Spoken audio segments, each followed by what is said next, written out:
Foundation, organizers and viewers of the event.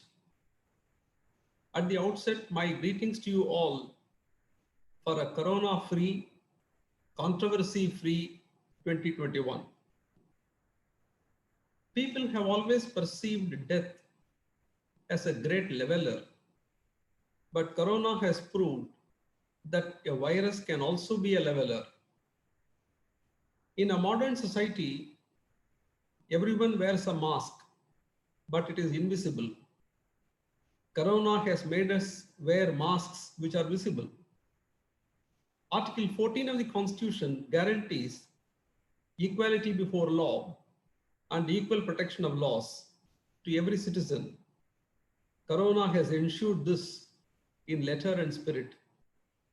It attacked alike the prince and the pauper, the victor and the victim, the old and the just born, the healthy and the sick, the disciplined and the maverick.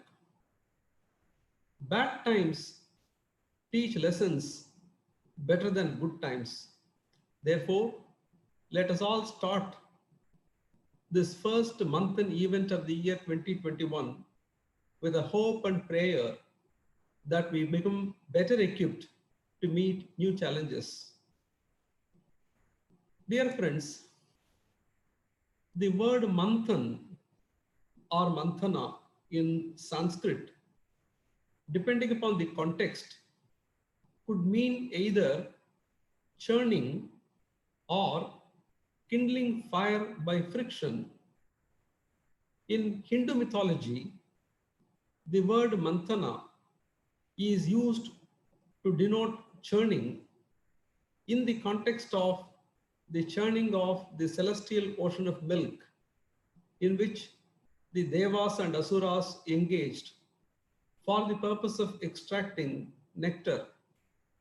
The Bhagavad Purana, Vishnu Purana, and the Mahabharata refer to it as Amrita Manthana or Kshira Samudra Manthana. But in the context of performing holy sacrificial homas and yajnas, the word manthana is used to denote ignition of fire by friction caused by drilling a wooden shaft in a plate of twigs. This process is called Agni Manthana or Arani Manthana.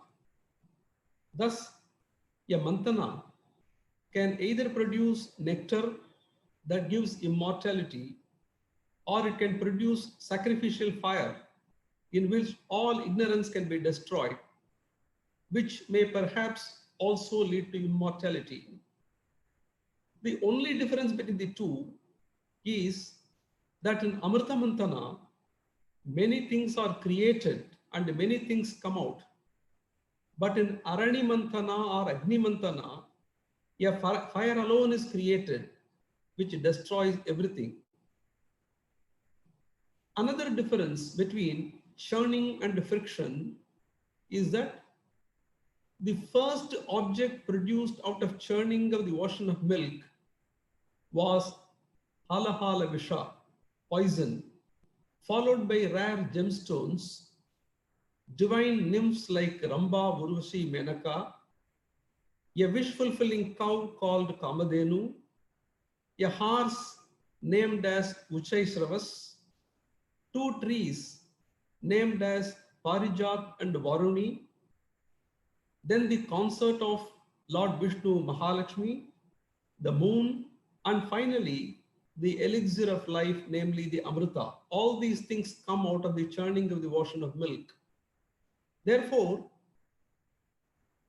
the first thing to come out of the churning of the ocean of milk was poison. Hence, whenever heat is generated in a public discourse, please do not get agitated, as it may be poison that comes out first. Whenever hatred is produced in a discourse, don't get upset, because it may be fire, it may be due to Agni Manthana or Arani Manthana. I do not know whether the object of Manthan Foundation in organizing public discourses is to churn out something hidden as a deep tea treasure, or to make an offering of ignorance in the altar of fire through fiction. Either way, it should be beneficial, and I congratulate the advisory board of Manthan for this initiative. The topic that we have chosen today for discussion is Indian epics and the law today. Before we dive deep, we must keep in mind the fact that the law today need not necessarily be the law tomorrow. And in all probability, it was not the law yesterday. The ever-changing dynamics of society demand that every man-made law is revisited. But there are laws which are eternal.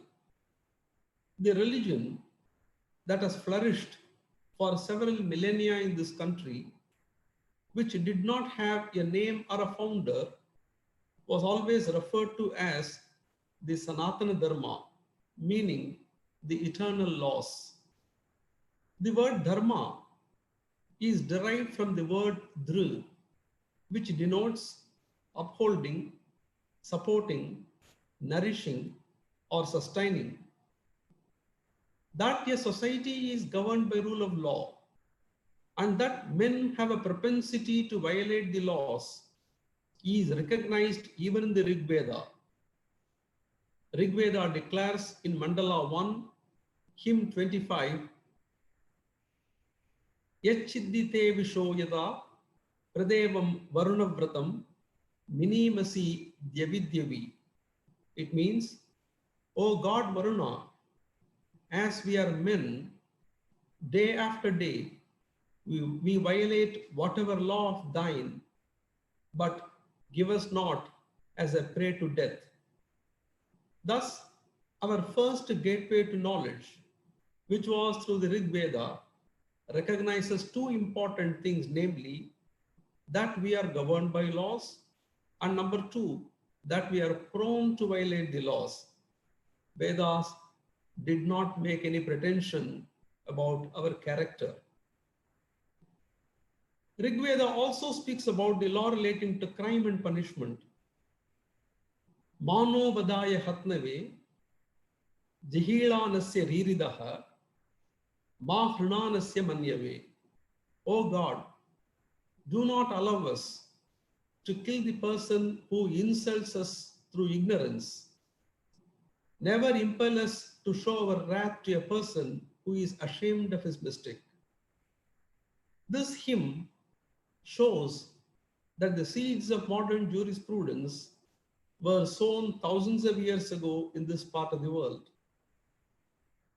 The source of all knowledge in the Hindu tradition can be traced to three things, namely, one, Shrutis, that which is heard or sacred knowledge orally transmitted from generation to generation. Number two, Smritis, that which is remembered or codes of law handed down memoriture or by tradition.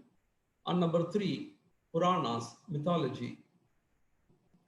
This is indicated subtly by a verse in praise of Adi Shankara, which says, Shruti, Smriti, Purananam, Alayam Karunalayam, Namami Bhagavad Pada, Shankaram Lokashankaram. The laws that govern individuals, groups of men, communes, and the society at large are mentioned here and there in the Vedas, which are called Shrutis.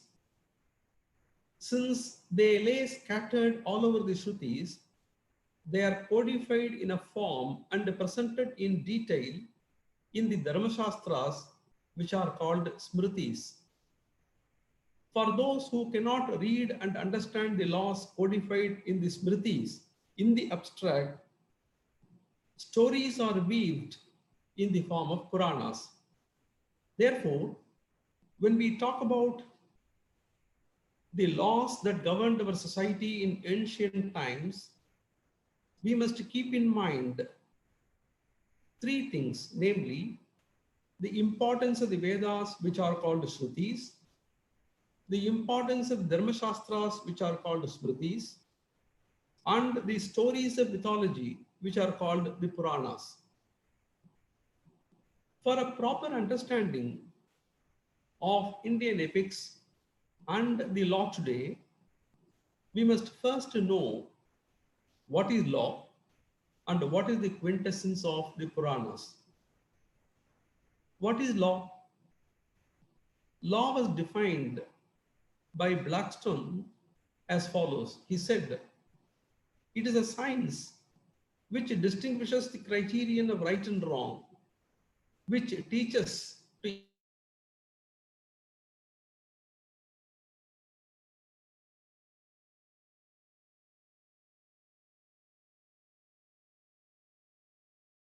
and exerts in its practice the cardinal virtues of the heart. It is a science which is universal in its use and text, accommodative to each individual, yet comprehending the whole community. Therefore, the essence of law is to identify the right and wrong and to uphold the former. But Puranas teach us that the source of both right and wrong, good and bad, sin and merit is one and the same. Sage Kashyapa, the son of Marichi and the grandson of Brahma, had many wives, two among them being Diti and Aditi. Devas were born to Aditi and Asuras were born to Diti. Most of the Puranas revolve around the long-lasting enmity between the Devas and Asuras and the several battles they fought, indicating thereby that the struggle between good and evil is an ongoing process and that both of them sprout from the same seed. Therefore, if law in modern times is understood as a set of rules that identify what is acceptable and what is not, Puranas and Itihasas are to be understood as symbolizing the constant struggle between good and evil and the eventual triumph of good over evil. In modern jurisprudence, we identify five things as the source of all laws that govern us. They are: number one, international conventions and treaties; number two, acts of parliament or legislatures; number three, the rules framed by the government for the effective implementation of the provisions of such acts; number four, orders of the executive under the acts; and number five, judicial pronouncements. Similarly, Manu, who authored one of the 18 Smritis or Dharmashastras, and which is named after him as Manusmriti, also identifies four sources from which various laws emanate. He says, Veda Akhilo Dharma Moolam, Smriti Shile Chatadvidam, Acharas Shaiva Sadhunam, Atmanas Tushtirevacha. It means the Vedas are the original or primary source of all dharmas. In addition, conscientious recollection of righteous persons, well versed in scriptures, the customary practices followed by noblemen, and what appeals to one's good conscience also constitute the different sources of law. So says Manu. Thus, Manu identifies four sources, namely one, the Vedas; number two, the interpretation of the Vedas by righteous persons well versed in scriptures; number three, customary practices followed by noblemen; and number four, what appeals to one's good conscience. In simple terms, The principles of law found in the Vedas are codified in the Smritis.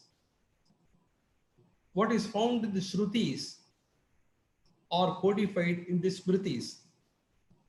What is codified in the Smritis are expounded with illustrations in the Puranas and Itihasas. The Itihasas and Puranas are like real life case studies or maybe real life case studies which call for the application of laws to facts and circumstances. Makers of law cannot comprehend and provide for all types of situations. This is why there arise many a time in real life conflicts between two sets of rules or laws. Itihasas and Puranas deal with such conflicts and they show us how to resolve those conflicts. Therefore, in essence, we must look at Puranas and Itihasas as case studies where complicated legal issues are sought to be resolved. While talking of laws, we must note that there are substantive laws, and procedural laws. Substantive laws are those which list out the do's and don'ts and the rights and liabilities of individuals and the society. Procedural laws are those that lay down the procedure to be followed while adjudicating a dispute or finding out the truth. Today, let us take a look at the Ramayana and the Mahabharata from the perspective of a legal person to find out if glimpses of substantive and procedural laws lay hidden in these two epics. Let me begin with the Ramayana. You may be aware of the fact that there are about 300 versions of the Ramayana, one of which is the Tamil version written by a great poet by name Kamban. He composed the epic poem somewhere in the 12th century. There is an interesting reference in his version to the practice of granting tax remission and the reduction of the sentence of imprisonment imposed upon prisoners on important occasions. After performing Putrakameshti Yaga, the wives of Dasharatha give birth to 4 children, Rama, Bharata, Lakshmana and Shatrughna. Upon hearing the news of the birth of children, Emperor Dasharatha makes 2 important announcements. The first is a remission of tax for a period of 7 years throughout the country. The second announcement is a general amnesty for those serving certain prison terms. One set of people who were granted general amnesty by King Dasharatha on the occasion of the birth of 4 children was the foreign nationals imprisoned in the Kaushala kingdom. Therefore, the practice of granting tax remission, the practice of granting remission of sentences appears to have been in force in this country long before we adopted the Anglo-Saxon jurisprudence. After Rama's banishment to the forest and Dasharatha's death, Bharata returns to Ayodhya. Kausalya suspects that Bharata had a role in the whole episode.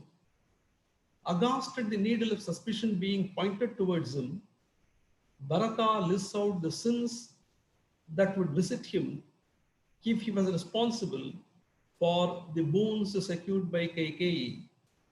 This portion of the epic may be taken to contain an indication of the substantive penal laws prevailing at that time.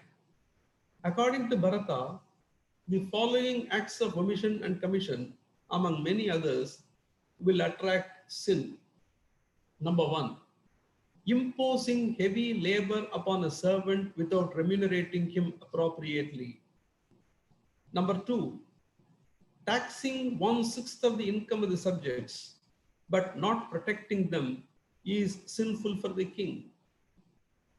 divulging to others the secrets shared by someone in private and in confidence, the rule of the breach of confidentiality. Bharata speaks about it. Nurturing the family through the sale of liquor, poison, flesh, iron, practicing arson and cheating a friend, not doing service to parents, falsifying the hopes of a destitute, discarding the lawfully wedded wife, and courting the consort of another, polluting a drinking water body according to Bharata is also a crime. Denying water to a thirsty man even when water is available, and standing at the road, witnessing a fight between two groups without attempting to make peace between them, according to Bharata, is a crime. You may observe from the list provided by Bharata that the substantial laws prevailing then covered a wide range of subjects such as taxation, protection of water bodies, maintenance of social order and harmony, labor and employment, ethics in business and family relationships, and the protection of the aged and the destitute. Though they were all listed merely as moral injunctions inviting sin if violated, we may take it that they also constituted the penal code of those times. You may be aware of the fact that King Dasharatha was celebrated as a Satyasandha, one who always kept up his promises. In the matter of enforcement of the two boons granted to Kaikeyi, Dasharatha gets caught in a legal conundrum. In the open assembly or court hall where his ministers, associates, and the public had assembled, Dasharatha makes an announcement that he would appoint that man of excellence as the prince. Though, as a rule, King Dasharatha was entitled to go by the rule of primogeniture and appoint his eldest son, Dasharatha consults those elders assembled in his court and he seeks their opinion as to what they think of Rama. It is only after they give their concurrence that Dasharatha invites Rama and announces that his coronation would take place on the next day. After making this public announcement, Dasharatha goes to his Antapura. Kaikeyi demands those two boons.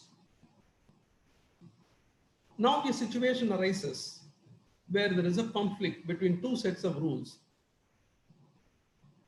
Was the king entitled to change at the behest of his queen in the inner chambers of his palace, or because of a kitchen cabinet, a decision taken by him in full public glare with the consent of those present in his court? Can cabinet decisions or decisions taken on the floor of the assembly be changed in the Antapura? Valmiki addresses this question very subtly. First, Kaikeyi extracts a promise from Dasharatha to do whatever she asks. Dasharatha swears by all his merits. Thereafter, Kaikeyi reminds Dasharatha that she was not asking for fresh boons, but she was only asking for encashment of the two boons which she had already secured and kept in safe custody with Dasharatha. Look at what Kaikeyi says. Kaikeyi tells Dasharatha that Tau dattau varau deva nikshepau mrigayam yaham. I am now pursuing those boons kept with you in safe custody for future use. The word nikshepau in Sanskrit means safe custody. She tells him that I am not asking for a fresh boon. I am now trying to encash an old boon which I have kept as a blank check in safe custody with you. This is why Dasaratha gets caught in a dilemma. After Rama arrives, Kaikeyi tells Rama something that unlocks the legal conundrum as to whether she could have altered the course of events with a subsequent demand. She tells Rama, Atisrujya dadaniti varam mama nishampatihi sa nirartam gatajale setum banditum ichati. The meaning of this shloka is, the king bestowed on me two boons. Now it will be in vain to build a dam when the water has run down. Imagine a real life situation where you have given an undated blank check to someone long time ago and the check remains unencashed. At a time when you have almost forgotten about it, you give a fresh check for a specified sum of money to someone else. But by the time the recipient of the fresh check presents it to the bank, if the drawee of the first check had filled up the first one and presented it for payment, the bank would naturally honor the one presented first. This is the reason why Dasaratha could not confront Kaikeyi with a fait accompli that he had already announced the coronation of Rama and that she was a bit too late. By indicating to Rama that Dasaratha cannot build a dam after the water had run down, Kaikeyi demonstrates how the legal tussle or conflict between the two claims of the promisees had to be resolved. You may be aware of the fact that all countries keep ambassadors in other countries.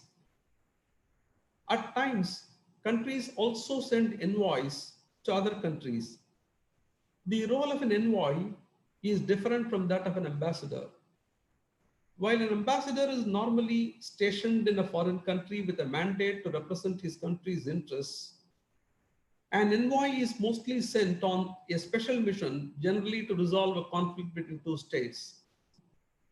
In order to protect the person and property of such ambassadors and envoys, the General Assembly of the United Nations adopted a convention called the Vienna Convention on Diplomatic Relations, 1961. The preamble to this convention acknowledges the fact that people of all nations from ancient times have recognized the status of diplomatic agents.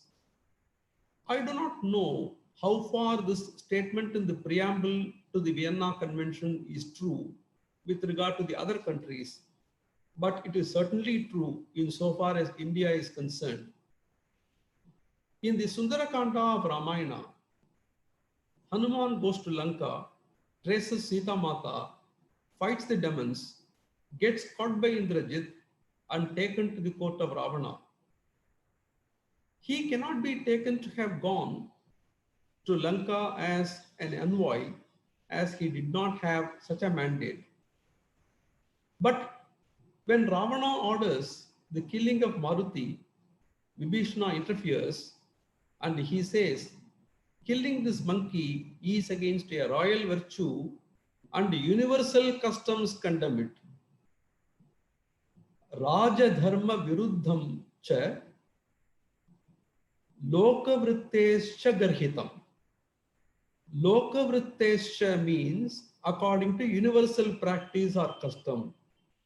This one shloka demonstrates that even at the time when Ramayana was written by sage Valmiki, there was a recognition about an universal custom prevailing throughout the world for the protection of diplomatic agents and envoys. Again in the Uddakanda, we encounter a demon by name Shardula, who conducts an aerial survey of the army of monkeys and reports to Ravana. Then Ravana sends an emissary by name Shuka, another demon, to talk to Sugriva and impress upon him that Kishkinta will not stand to benefit by this war, and that therefore the army of monkeys must withdraw. Since he was sent by Ravana with a royal mandate to talk to Sugriva, this Shuka was liable to be considered legally as an envoy. This demon Shuka takes the form of a bird and reaches the place, and he starts conversing with Sugriva. But Sugriva chides him, and then Shuka is attacked by monkeys. Fearing for his life, Shuka says, "Messengers are not to be killed. Let your monkeys be restrained properly." After saying so, Shuka also carves out an exception to this rule.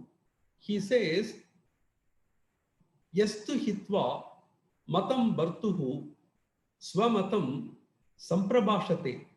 Only that messenger who abandons the message of his king and gives out his own, or a messenger who speaks that which he was not ordained to speak, is fit to be killed.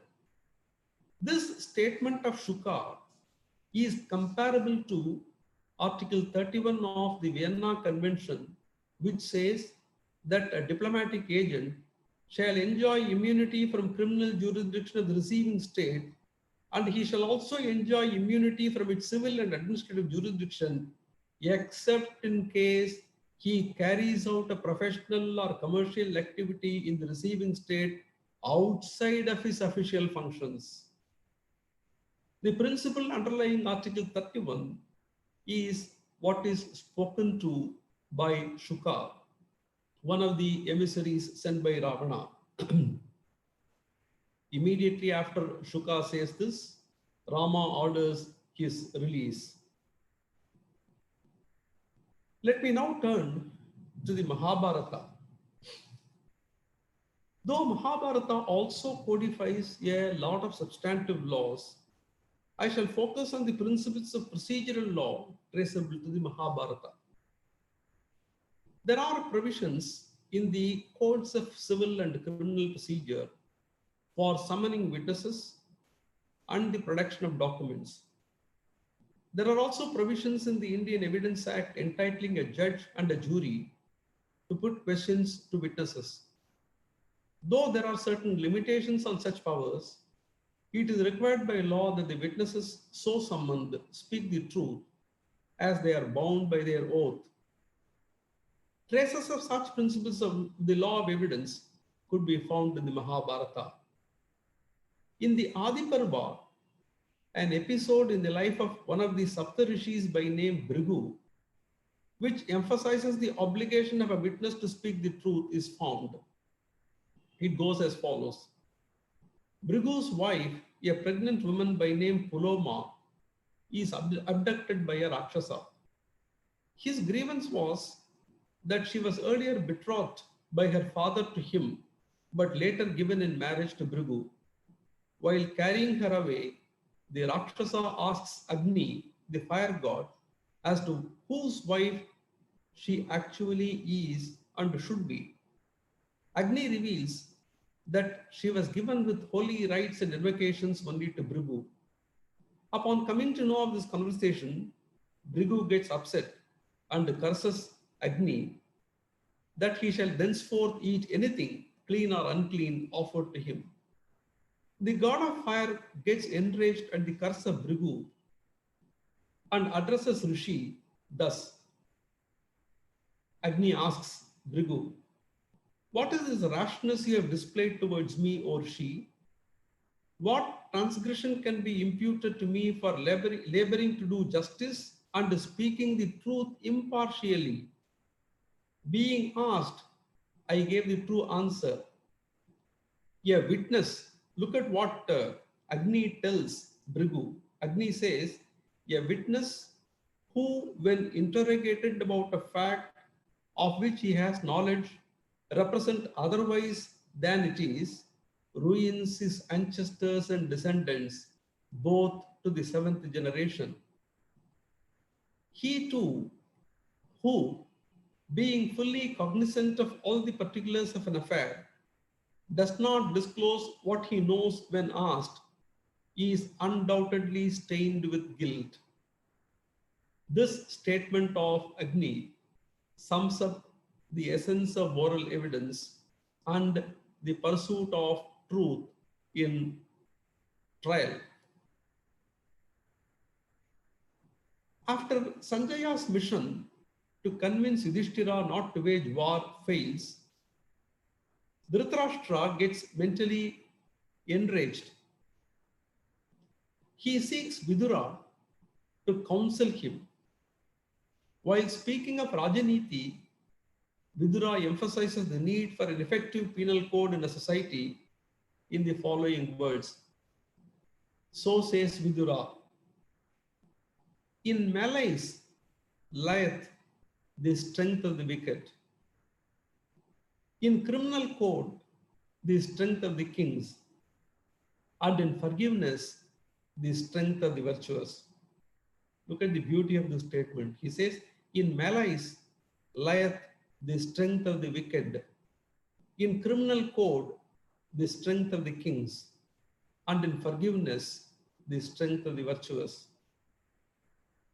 After highlighting the need for an effective penal code, Vidura lays down three principles. He says, great prosperity attends upon that king who knows how to inspire confidence in others, who inflicts punishment on those whose guilt has been proved, and who is acquainted with the proper measure of punishment, and who knows when mercy is to be shown. Look at the principles that Vidura evolves. Three things are emphasized by Vidura. The first is the award of punishment only when guilt is proved, the presumption of innocence. The second is proportionality of penalty. Today, we all quote the judgments of the English courts to invoke the doctrine of proportionality. But thousands of years ago, Vidura talks about proportionality of penalty. And the third principle that Vidura talks about is remission through mercy. In other words, according to Vidura, penal law should be both retributive and reformative. Vidura also expounds one interesting principle of the law of evidence, which does not find a place in modern times. Vidura says, a palmist, a thief turned into a merchant, a fowler who hunts wild birds for food, a physician, an enemy, a friend, and a minstrel, musical entertainer, are disqualified to be witnesses. He names 7 persons as disqualified to be witnesses: a palmist, a thief turned into a merchant, a fowler, a physician, an enemy, a friend, and a musical entertainer. Similarly, in the Shanti Parva, Arjuna speaks of the need for an effective penal code. He says, a person naturally pure and righteous is scarce. Yielding to the fear of chastisement, man becomes disposed to observe rules and restraints. If chastisement did not uphold and protect, then ravage and confusion would have set in on every side, and all barriers would have been swept away, and the idea of property would have disappeared. For keeping men awake to their duties and for the protection of property, ordinances have been established in the world under the name of chastisement or punitive legislation. One class of sin, all this is stated by Arjuna. One class of sinful men desist from sin through fear of the rod of chastisement in the king's hands. Another class desist from similar acts through fear of Yama's rod, and yet another from fear of the next world. Another class of persons desist from sinful acts through fear of society. Thus, O king, in this world, whose course is such, everything depends upon the rod of chastisement, so says Arjuna. Legally qualified persons among the viewers today may know that sections 96 to 106 of the Indian Penal Code lay down the law relating to the right of private defense of person and property. Arjuna makes a reference to this right when he says, there is no act that is wholly meritorious, nor any that is wholly wicked. Right or wrong, in all acts, something of both is seen.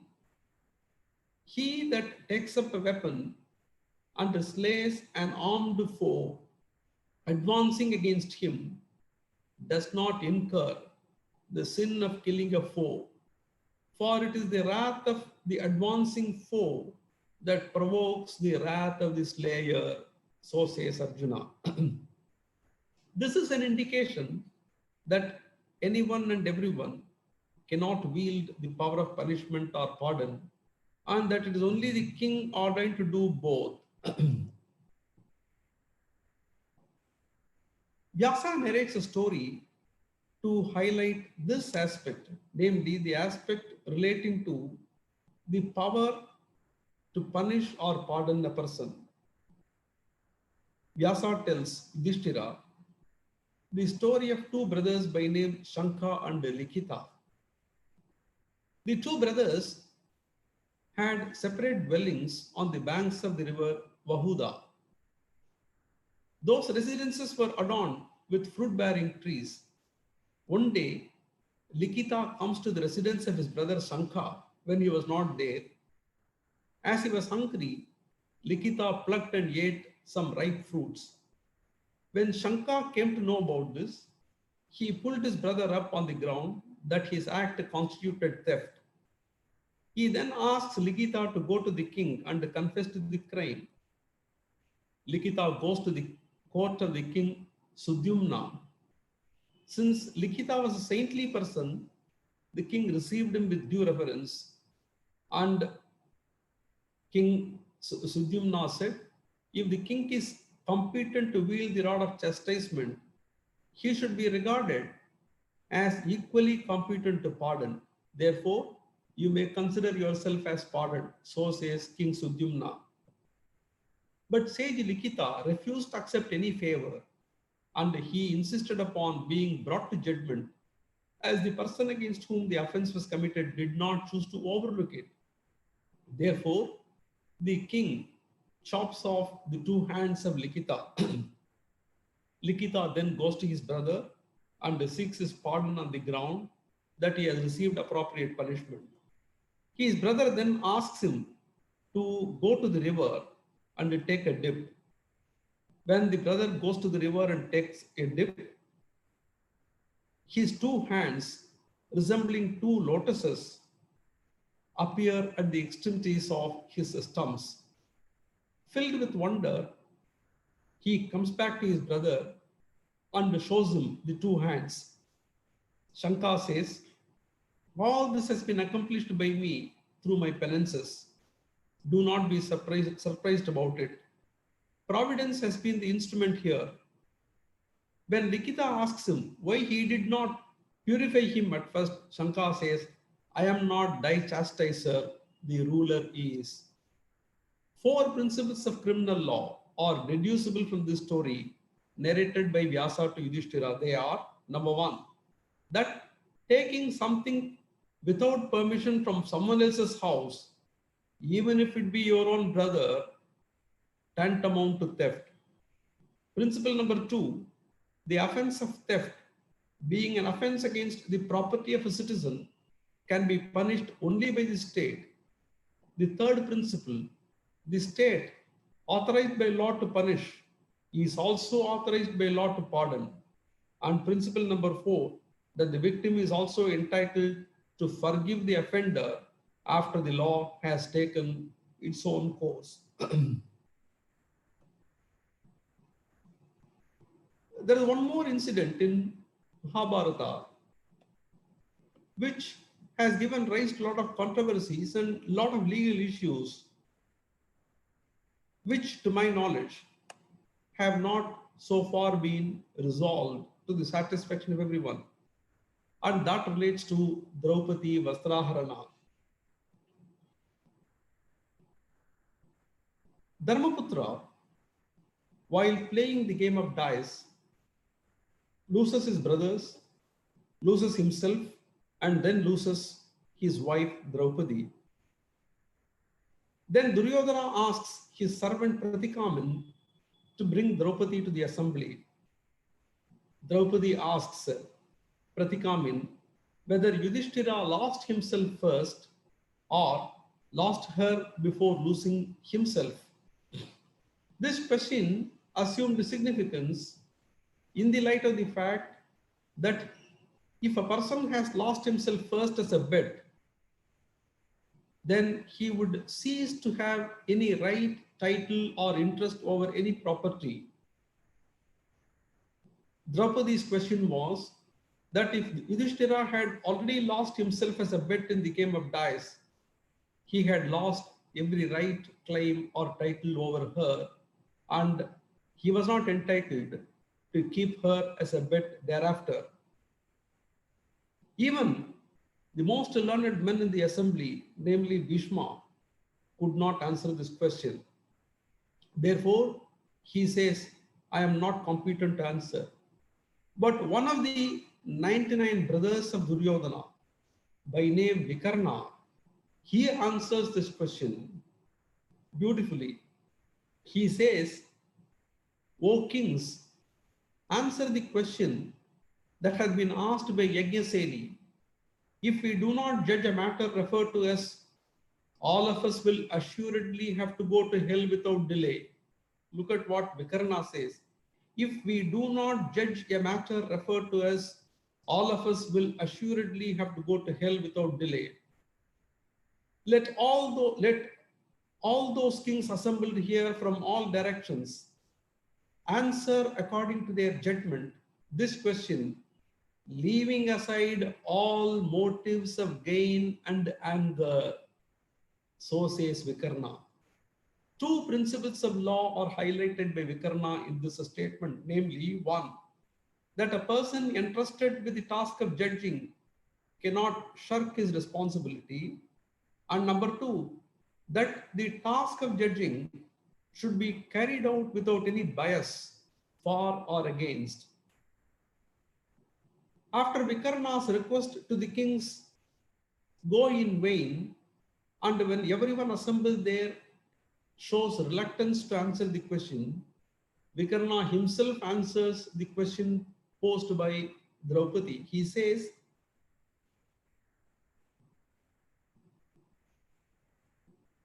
O kings of the earth, O Kauravas, whether you answer this question or not, I will say what I regard as just and proper.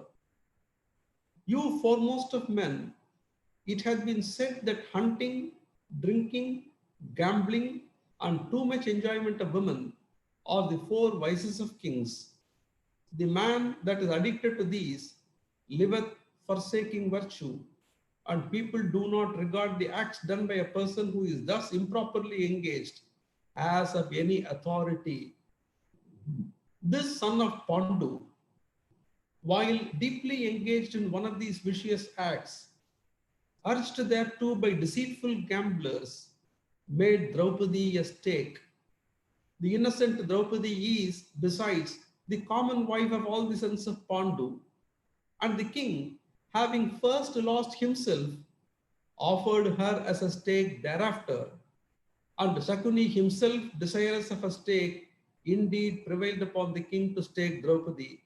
Reflecting upon all these circumstances, I, Vikarna, regard Draupadi as not one. This is what Vikarna says. What is interesting about this proclamation made by Vikarna is that he brings in the law of contracts to say that a person addicted to gambling, drinking, hunting, and women is not competent to contract when he is involved in any of these acts. In other words, Vikarna speaks about free and voluntary consent forming the basis of a contract enforceable by law. Vikarna also speaks about the obligation of persons entrusted with the duty of judging in the following words. You that are in this assembly, Draupadi, having put her question, is weeping helplessly. You are not answering her. They that are in the assembly should, unmoved by interest and anger, answer this question. Yo kings, Vikarna hath answered the question according to his own knowledge and judgment. You should also answer it as you think it proper, knowing the rules of morality and having attended an assembly. He who doth not answer a query that is put incurreth half the demerit attached to a lie. He, on the other hand, who, knowing the rules of morality and having joined an assembly, answereth falsely, assuredly incurreth the sin of a liar. So says Vikarna. Therefore, the conflict between what is right and wrong is what is actually highlighted throughout Mahabharata. Even till this date, the conflict continues. Before I wind up, I would refer to a small incident that takes place in the Tamil version of the Mahabharata. Though the Sanskrit version of the Mahabharata does not make a mention about this episode, the Tamil version and some other versions of the Mahabharata contains this. When the war between Kauravas and Pandavas became imminent, Duryodhana is advised to do a human sacrifice at the most appropriate time so that he could win the war.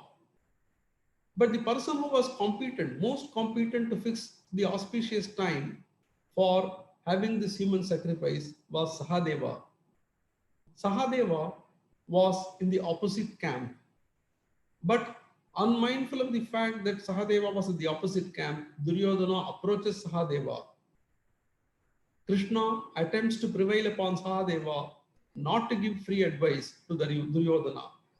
But Sahadeva rejects the overtures of Krishna and tells him that if a person is learned in the Shastras, if a person is qualified to be called learned, he must not tell a lie, he must not misguide a person who consults him when in distress. Therefore, Sahadeva fixes the most auspicious time for Duryodhana to perform a human sacrifice so that Duryodhana could win the war. But fortunately for the Pandavas, the time fixed by Sahadeva for the performance of the human sacrifice was an Amavasya. Lord Krishna prepones Amavasya to Chaturdasi by playing a trick. And misguided by this trick, Duryodhana fails. The moral of the story is that today law ordains the practitioners of law to give proper advice to clients who approach them. A good man, a bad man, or an ugly man may approach a lawyer, but the duty of the lawyer is to give a sane and proper advice. Sahadeva tells Krishna that the duty of a learned man is to help a person in distress and give a proper advice. Thus, the two epics which have stood the test of time and whose versions have been written in many languages do contain lot of incidents and advices where the seeds of modern jurisprudence are sown. In fact, there are any number of instances in the Mahabharata where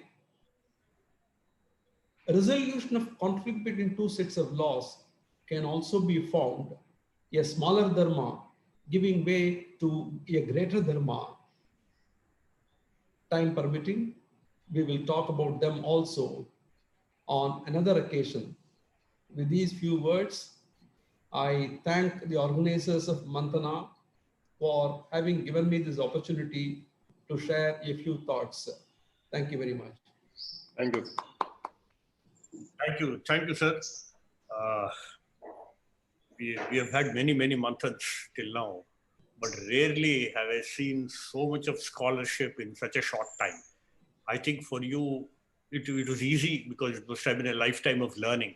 For us, I think in the half an hour or 1 hour since you spoke, we have now been introduced to your deep insight and also to the way you have contemporized epics onto modern times. I don't know whether it is easy for you, sir, but it was really fluent for all of us, and we enjoyed every moment of it. And there are many questions here, and between me and Ajay, we will handle these questions. I must say, sir, one of the duties of a consultant is to give a report. Shakuni never gave a report, whereas Krishna gave a report, which we have not understood even till now. He gave the Bhagavad Gita, and all of us are suffering from it. Having said that, you said at the beginning of the speech here that the binary of good and evil, the right and wrong, dharma and adharma. Do you think that this binary is blurred in Mahabharata and it's sort of linear in Ramayana? Certainly. See, it was more linear in Krita Yuga. Out of all the 4 yugas, Krita Yuga is the most celebrated because good was predominant and evil was identifiable. It continued with some more authority in the Treta Yuga during Ramayana. But the dividing line actually got blurred in Dwapara Yuga during Mahabharata, and it has become still worse in Kali Yuga, in which we all live. That is why the Bhagavad Purana says that in Krita Yuga, the cow of Dharma stood on all its 4 legs. In Treta Yuga, even during Ramayana, it stood only on 3 legs. In Dwapara Yuga, it stood on 2 legs. And in Kali Yuga, it is standing on only 1 leg, with all of us attempting to cut even that 1 leg.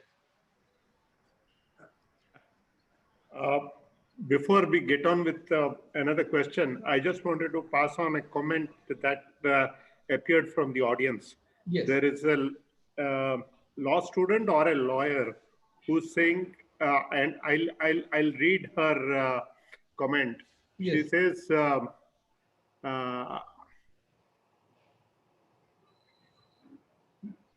he's amazing. I would love to do my internship with him. And in another comment, she says, I hope he answers whether he is accepting law students wishing to intern and how to contact him. Yes, I'm accepting intern. Yeah. So I'll pass on this. I'm sure she is hearing this out. Yes. Most welcome. Yeah. Her name is Lola. She'll probably write to you. Okay. Sir, one question that came up from one of our regular audience members, Sandeep, is this. Just curious to understand that how is this topic relevant in contemporary times? Accepted that mythology talks of law, but mythology is not history. How do you react to that, sir? Mythology need not necessarily be history. We all learn lessons from mythology. See, as I said at the beginning, there cannot be a society without law. There cannot be a society without dharma. The focus in the Vedas, namely the Shrutis, the Smritis and the Puranas, was on dharma. Dharma is a greater thing. the focus today in our contemporary society is only on law. For instance, the morality of an act undertaken by you is not what is put to test now. Only the legality is what is put to test now. But by repeatedly reading these Puranas and Itihasas, we transcend the mere legality of an act to the level of finding out the morality of an act. People may say, see, the courts are not here to enforce morals, but certainly every one of us would like to be morally good, whether we are able to achieve it or not. The relevance of the relevance of finding out the principles of law and justice in the epics and the Puranas is, number one, to give an assurance that ultimately good will always triumph over the evil. And number two, there is something beyond the mere legality of a thing. A brother asking for a partition of his share from his another brother of the properties inherited from the father is legally right. Suppose one of the two brothers is actually suffering because of certain difficulties and the other brother is prepared to give up his own share. It is not legally demanded, but morally it may demand. Therefore, to transcend the barriers of mere legality to that of morality is what we try to understand by making a reference to these Puranas. That's how it is relevant. Otherwise, they are of no relevance. There's a question here, sir. Yes. Did the epic laws have any fundamental rights? How was equality treated in those times? Very interesting. Actually, in the Tamil version of the Ramayana, there is an interesting verse. When Rama, his brothers, when Dasharatha and the entire entourage arrived in Mithila for the wedding of Rama, Lakshmana, Bharata and Shatrughna, the first thing that King Janaka orders is that his ministers should take care of every invitee and ensure that everyone, from the prince to the pauper, and from the highest born to the lowest born, should be fed equally, and they must all receive equal treatment. They must be equally comfortable. So it was surprising to find that in a society where Varnashrama Dharma had been practiced, in an epic poem composed in 12th century, a poet could say that Janaka wanted equal treatment to all, so that equality before law and equal treatment of laws finds a place in both these epics. But as we see, the modern law itself evolves a lot. I mean, what equality was about 100 years back and what equality today is very different in law. For instance, the question of blacks, the question of casteism, the issue of LGBT rights, all these have evolved and got into law today, which shows that the law itself has evolved substantially. No, in fact, now that you talked about this transgenders, even in the Valmiki Ramayana, I find that when King Dasharatha died, they did not know he died in sleep. He fell unconscious. He was lying in Kaikeyi's palace. Next day morning, the attendants go to wake him up, go to wake up the king emperor. The attendants who went inside comprised mostly of persons who are transgenders. There's a shloka in Valmiki Ramayana which says that most of them were transgenders. They were employed in the kingdom, they were employed in the harem. Similarly, in the Tamil version of the Ramayana, there is a reference to physically disabled persons being employed in Ravana's palace. Interesting. There's a question here, sir. Yes. Is that the evil that men do lives after them, Yes. but the good is interred in their bones. He's quoting Shakespeare. So he's wondering about Ravana. Ravana was such a great scholar, a politician, and in some interpretations, a great king. He built a great kingdom.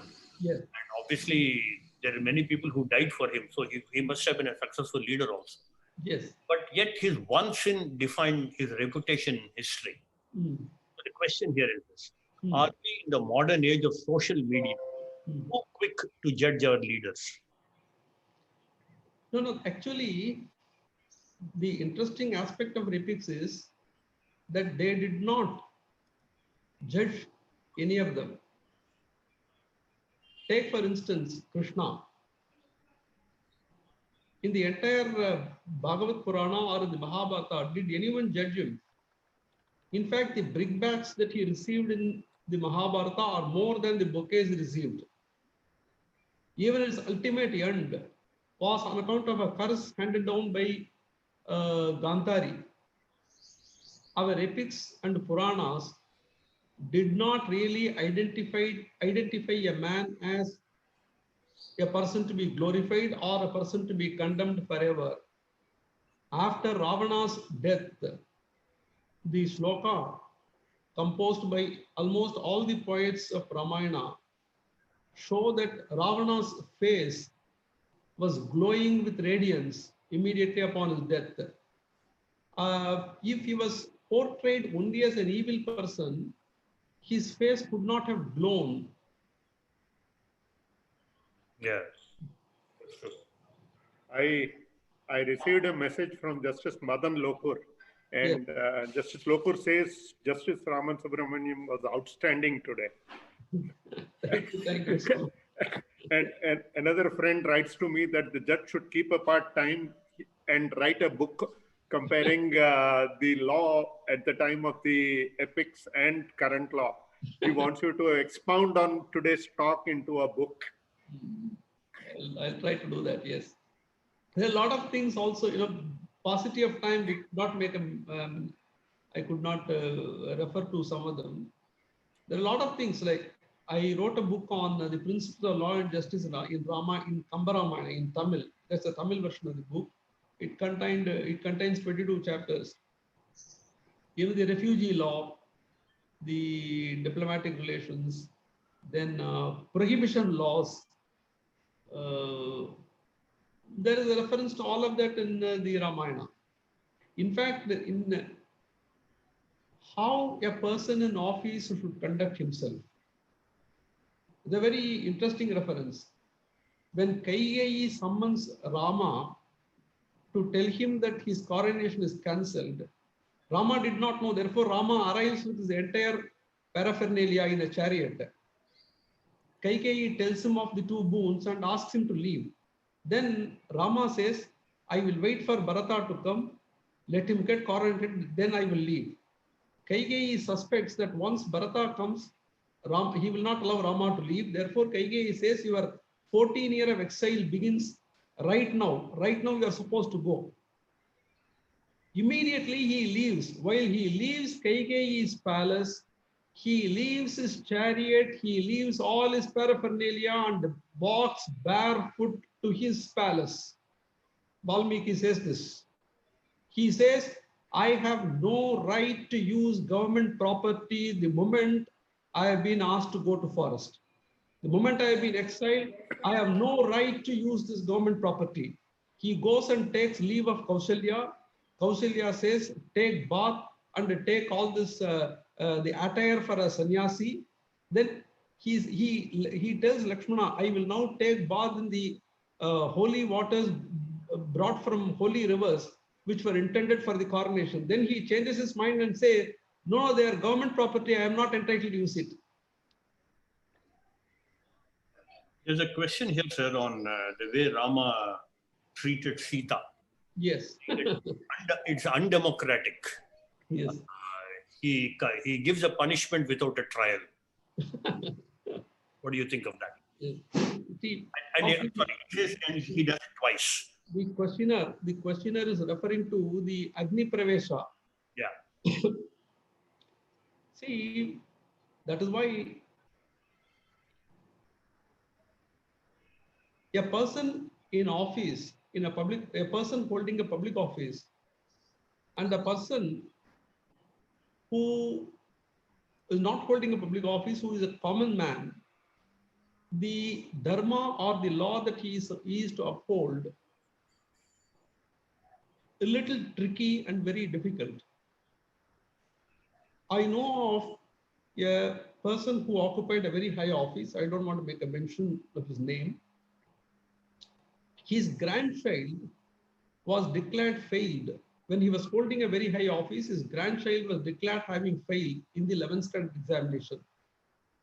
Since his grandfather was holding a very high office, his secretary checked up and he found that the child had actually passed and there was a wrong entry in the records. Those days, there was no provision. This happened about 30 years ago. Those days, there was no provision for correcting. Therefore, the secretary wanted to take the permission of the man who was occupying a very high position. That man said, if I was a common man, I would have even gone to court and get this set right. But today, if I do this, people will think that I have abused my office. Therefore, let my grandchild write the examination next time. Let her have better results next time. Actually, the child committed suicide thereafter. Oops. Now that the person occupying the highest office committed a sin, he was very undemocratic, in the words of the questioner, to his grandchild. But unfortunately, the persons in high offices are not only supposed to do justice, but should also keep on sending a message that they are in fact committed to doing justice. While their commitment, many times public perceives such commitment to be in place only when harsh decisions against individuals forming part of their family are taken. This is the dilemma in which Rama was placed. One of the basic tenets of modern law is that howsoever high you are, the law is above you. Yes. Would that situation be the same in the law that's laid down in the epics?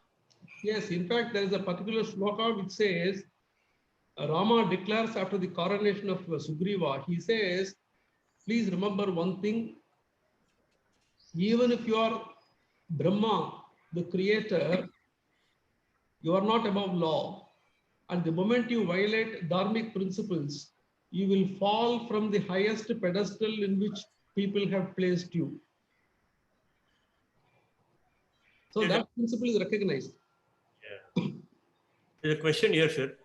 Yes. Your long judicial career, Yes. have you found any occasions in which you had to decide against the principles enunciated in Ramayana and Mahabharata consciously? No, actually, we don't have to look at it like this. For deciding cases, we don't really go to Ramayana and Mahabharata. We only go to what is the law, because we are not deciding we are called upon to decide. The problem is today people who come to court, they don't speak the whole truth and nothing but truth. People come to court, both sides, with half truths, untruths, and falsehoods. Therefore, the dilemma as to whether we are right or wrong in the context of what is injuncted by the epics does not arise. We simply look at the law, look at the facts, look at the evidence and decide it. That's all. That's right. Absolutely right. Another question that is on Draupadi reads like this. Yes. Draupadi said, how could he wager someone else who is already a slave? He has no right to put me on a stake. Correct. This is not legal. Bhishma silently answered to her queries. Correct. According to Dharma, even a slave has a wife. So he wagered her in today's law. Please comment on the agency of woman and the silence moral complacency of Bhishma. No, no, Bhishma did not say that. In fact, Bhishma keeps, actually what Bhishma does is very strange. Bhishma says, I am not competent to answer this question. I don't have an answer to this question. The man who is most well versed in Dharma is Dharmaputra himself. Therefore, please address this question to your husband. I am not competent to answer is what Bhishma says. Bhishma never said whether she was right or wrong. And Dharmaputra keeps quiet. It was Vikarna, one of the 100 children of Dhritarashtra, who answers it. On that occasion, actually, even Duryodhana in that conversation agrees with Bhishma and says the only person who can answer this question is Dharmaputra. So yes. I don't have to say anything about it. Correct, correct, correct. The other question, sir, here is a different kind of a question. Yeah. The absence of, in Islamic law, there's a Sharia law. Yes. Yes. Any... no, I couldn't get part of your... no, your voice got cut off, Vikram. Can you repeat that? I'll repeat it. Can you hear me now? Yes. Yeah, it says that the Islamic law is more codified through Sharia. Yes. I mean, whatever we may think of the quality of the law, there's a better codification there.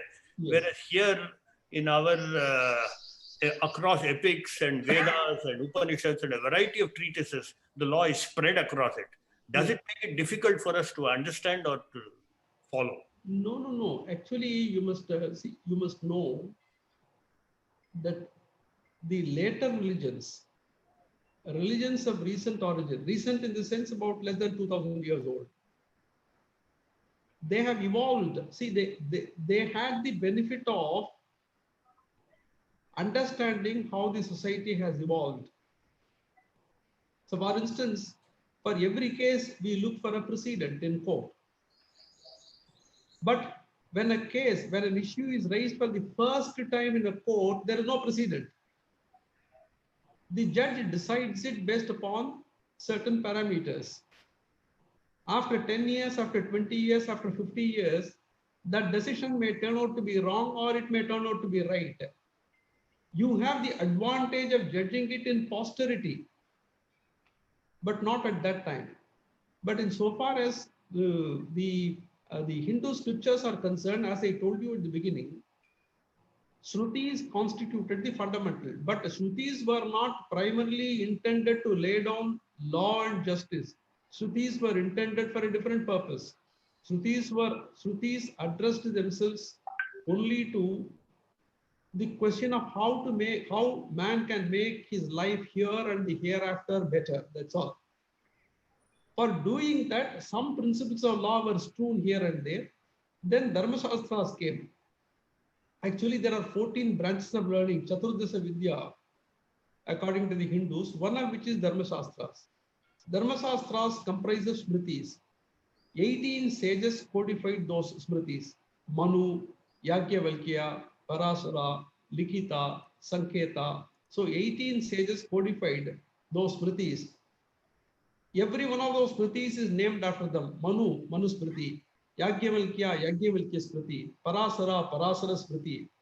Each of them, depending upon the time at which they codified the law, made some improvements. But no law can stand the test of time for thousands of years. That is the problem. A friend who's a leading lawyer in the city sends a question. What would be your message to all of us who mainly learn and practice law in the present challenging times with reference to the ethics? There is only one thing I would say. All of us practice, the lawyers practice law for a variety of reasons. One, it's an occupation. Another, it is a profession. Number three, the sense of satisfaction. But I have certainly found that the sense of satisfaction that one gets by winning the right case is not the same as the sense of satisfaction that one gets in winning a wrong person's case. So we all know apart from what is legally right and wrong, we all know what is socially right and wrong, what is morally right and wrong. So that to some extent, if we don't go beyond a point in protecting the interests of the wrongdoer merely because the law is in his favor, may sometimes clear our conscience. May not always be possible because, but an attempt, earnest attempt. There is a question here, sir. Yes. It says that it is in the context of untruth Yes. uttered by Yudhishthira. Yes. And half truth. Yes. So Draupadi, it is said that kartavyam tveva karmeti manor este vinischaya. Action is to be done, and that is the most important as per Manu. So now she's justifying a wrongful act on Manusmriti. Yes. How do you see that in the present day context? No, see, the problem here is Yudhishthira refuses to speak a lie. But Krishna tells him, Krishna, what he says is, you need not tell a lie, but will you at least speak a fact which you witness? Yudhishthira agrees. Then Krishna asks Bhima to kill an elephant after naming the elephant as Ashwatthama. Once Bhima kills that elephant, Krishna asks Yudhishthira, now Ashwatthama is killed, is it a fact? He says yes. Then pronounce it. Then Dharmaputra says Ashwatthama Hatat Kunjaraha. In Sanskrit, the description of who Ashwatthama is, namely that it is an elephant, comes last. But by the time that word comes, Krishna blows his conch. So Drona does not hear the description of who Ashwatthama is. He lays down arms and his head is chopped off. The justification provided by Draupadi should be looked at from the point of view of an affected party.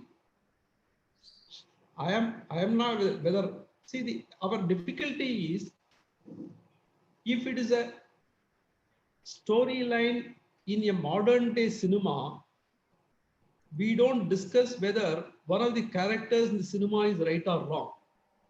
But if it is a character in an epic, first we should make up our mind whether they are characters who actually lived. If we believe that these are characters which actually lived, we have every right to question why they did what they did. But if we don't believe that they lived, if we think that Vyasa composed only a story out of imagination, we cannot question why a character behaved in a manner. So let us first decide whether we accept this to be only a story of imagination or whether it is actually a narration of what really happened. If we think it is really something that has happened, we will have to look at it from the point of view of an affected person. Or let us say, for instance, many of us believe that there should not be capital punishment. But recently we saw the mother of an affected lady. She said, nothing doing. I will not be happy without a capital punishment being imposed upon the perpetrators. Is she right? Is she wrong? Difficult. Very difficult. But all I can say is that, sir, as me and Ajay are chartered accountants, we keep backdating our balance sheets. Chartered accountant. The first chartered accountant is Chitragupta. I know. He is the assistant of Yama. Yeah. He maintains the balance sheets of everybody, but unfortunately, he maintains a true account. Unfortunately. Sir, I have a question. Yes.